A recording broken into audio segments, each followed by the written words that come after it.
सरकार केंद्र सरकार जो है आरक्षण को भी हटा दे और जाति को भी हटा दे। मंगरौनी उत्तरी पंचायत के पूर्व पंचायत समिति के सुपुत्र विजय मंडल जी, मैं विजय मंडल जी से ही आपको रूबरू कराऊंगा। सर, मेरे जनता जनार्दन जो है मिथिला लाइव के, उनको आप अपने बारे में जरा जानकारी दीजिए। मेरा नाम विजय चंद्र धनोधर उर्फ मंडल जी मेरा नाम होगा। हम भूतपूर्व में मेरी माँ पंचायत समिति रह चुकी है, हम उनके पुत्र हैं और मैं समाज सेवी भी हूँ। और मेरा जिसको जितनी हिस्सेदारी उतना उसको भागीदारी, इस आधार पर आप क्या कहना चाहते हैं? देखिए, सर्वप्रथम मैं बोलूँगा कि जातिगत जनगणना जो हो रहा है बहुत ही जरूरी था। ये बहुत कुछ दिनों के लिए केंद्र सरकार ने रोक लगाया था, कुछ संगठन ने रोक लगाया था जो जातिगत जनगणना नहीं होना चाहिए, जबकि ये 6 जून 2022 को ही पारित हो चुका था। लेकिन इसको 7 जनवरी 2023 को जो है इसका मतलब रोक लग गया था, लेकिन पूरा प्रथम चरण हुआ था। लेकिन पटना ये सुप्रीम कोर्ट ने इसका रोक लगाया, लेकिन 101 पेज सौंपा गया सुप्रीम कोर्ट को। सुप्रीम कोर्ट ने सारा जानकारी लिया, उसके बाद पटना हाई कोर्ट ने रोक लगाया था, लेकिन फिर पुनः उन्होंने ये रोक हटाया और ये जातिगत जनगणना जो है वो शुरू हो चुका है और हो रहा है। जातीय जनगणना से क्या फायदा होने वाला है? जातिगत जनगणना से बहुत फायदा होगा, क्योंकि मेरा जितना भागीदारी है जातिगत जनगणना से सबसे प्रथम ये बात का पता चलेगा कि बिहार में कितने प्रकार की जातियां रह रही हैं। बिहार में मुख्य 214 जातियां हैं, जिसमें अत्यंत पिछड़ा वर्ग 113 है, पिछड़ा वर्ग 32 है, अनुसूचित जनजाति 20 है, जनजाति 32 है, सामान्य वर्ग 7 है।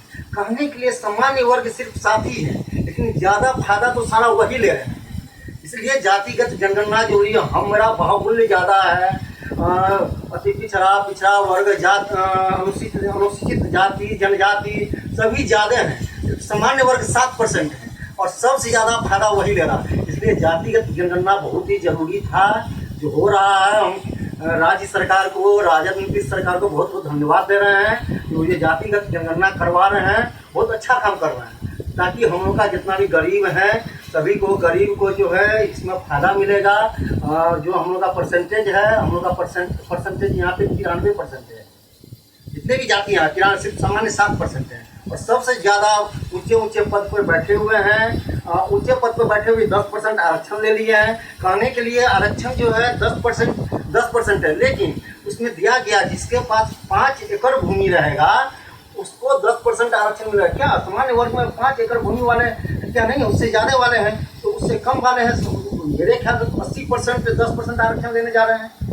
सामान्य वर्ग को 80% आरक्षण लेने जा रहे हैं। ये आप बहुत बड़ी बात बोल दिए हैं और ये बात पर गौर करना चाहिए कि ये 90% लोग आरक्षण ले रहे हैं। 10% सामान्य जाति में 90% लोग आरक्षण ले रहे हैं, लेकिन इस पर केंद्र सरकार का नजर क्यों नहीं जा रहा है? क्योंकि आप गौर करिएगा कि बीजेपी सरकार ही 10% आरक्षण देने वाली है।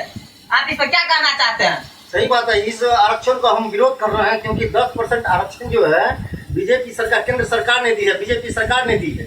लेकिन 10% आरक्षण खत्म है, क्योंकि स्वर्ण में तो सभी वाकई स्वर्ण है ही, लेकिन 10% के नाम पर 80% जो है आरक्षण का फायदा ले रहे हैं। 80% वो दिखा रहे हैं क्या? अपनी वास्तविकता दिखा रहे हैं कि मेरे पास भूमि नहीं है, मेरे पास ये नहीं है, मेरी आर्थिक स्थिति मेरी कमजोर है। इस आधार पर जो वो मतलब सारा आरक्षण ले रहे हैं, ये सरासर गलत है। आरक्षण मिलना चाहिए किसको? पता है, बिहार की सबसे ज़्यादा जनसंख्या पिछड़ा वर्ग का है, अत्यंत पिछड़ा वर्ग का है, अनुसूचित जाति का है, अनुसूचित जनजाति का है, ओबीसी का कहाँ 113, कहाँ 32, कहाँ 22, कहाँ 20% लोगों का, मात्र 7% आरक्षण। मतलब बिहार में सामान्य जाति है 7 जातियाँ मात्र है।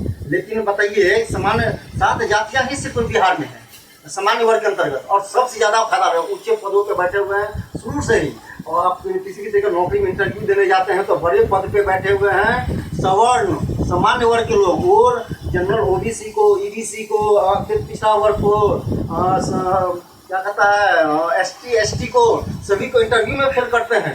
तो आपको हम रोकना चाहेंगे कि बीजेपी नेता कह रहा है कि कैसा युग आ गया कि बिहार में जाति का गणना हो रहा है, यानी कि सारा काम छोड़कर जाति को गिन रहा है और इससे बिहार का नाम खराब कर रहा है। ये बीजेपी नेता आरोप लगा रहा है। बीजेपी नेता को आप क्या कहना चाहेंगे, ये सही कर रहा है या गलत कर रहा है? ये बात बताइए कि इनसे बीजेपी वालों को और सामान्य वर्गों को क्या दिक्कत है? जातिगत जनगणना उनको क्यों दिक्कत है? जातिगत जनगणना हो रही है, होने दें, उसको क्या दिक्कत? उनको ही पता चल जाएगा मेरी जाति कितनी है। ओबीसी को भी पता चल जाएगा मेरा जाति कितना है। ईबीसी को भी पता चल जाएगा मेरा जाति कितना है। एससी एसटी को भी पता चल जाएगा मेरा जाति कितना है। इससे किसी को दिक्कत नहीं होना चाहिए। आप सवाल किए हैं कि उनको काहे दिक्कत हो रहा है, तो वही तो सोचने वाली बात है। इसीलिए तो हम चल के आए हैं आपके पास कि आप इस पर क्या कहना चाहते हैं। तो दिक्कत हो रही तो दिक्कत है, ठीक है, दिक्कत हो रही है तो ऐसा करें ना, मुझे भी दिक्कत नहीं है ना। रहेगी जाति, न रहेगी आरक्षण, सभी हो जाएंगे समान।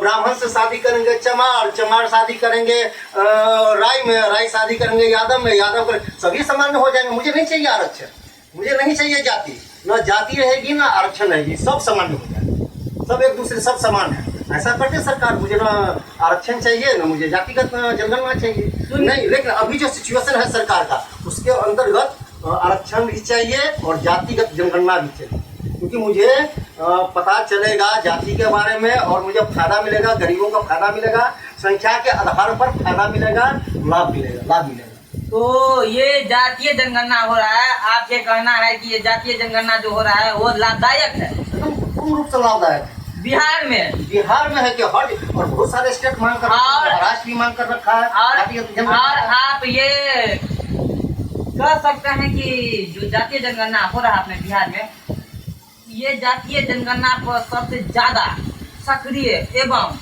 विधानसभा में और सड़क पर जोरदार आवाज उठाने वाला कौन सी पार्टी है, कौन सी पार्टी थी? सर्वप्रथम जो है 2017-18 में विधान परिषद और विधानसभा में आवाज उठाने वाले 3 पार्टियां थी बिहार में, भाजपा, जदयू और राजद। लेकिन फिलहाल भाजपा इससे कट हो गए और केंद्र सरकार इसका विरोध कर रही है और भाजपा भी विरोध कर रही है। अभी पूर्ण रूप से सक्रिय है राजद और जदयू, पूर्ण रूप से सक्रिय है कि जातिगत आरक्षणों को वही नहीं सक्रिय है, सारा जनता सक्रिय है। जातिगत आरक्षण होना चाहिए और जरूरी। तेजस्वी यादव का क्या कहना चाहेंगे? बहुत अच्छा काम कर रहे हैं, हम कर रहे हैं कि एकदम जातिगत जनगणना करवा को अच्छा काम कर रहे हैं, ताकि हम लोगों को लाभ मिलेगा। जो गरीब तबके के लोग हैं, मतलब ज़्यादा मतलब यहाँ पे संख्या में है, बाहुल्य में है, फिर उनको फायदा नहीं मिल रहा, लाभ नहीं मिल रहा। जातिगत आरक्षण जनगणना हो जाने से उनको फायदा मिलेगा, आरक्षण का लाभ मिलेगा, सब। चलिए, आपको बहुत बहुत धन्यवाद जो कि आप अपना बहुमूल्य समय मिथिला लाइव पर दिए और हमारे मिथिला लाइव के जनता जनार्दन को कहना चाहता हूं कि आप देखते रहिए मिथिला लाइव। और यदि YouTube पर देख रहे हैं तो चैनल को सब्सक्राइब करिए, वीडियो को शेयर करिए, वीडियो को लाइक करिए। यदि आप फेसबुक पर देख रहे हैं तो वीडियो को लाइक करिए, पेज को फॉलो करिए और कमेंट करिए और शेयर करिए। इसी तरह का वीडियो हम जमीन पर उतर के हम आप लोगों को दिखाते रहूंगा। जय हिंद।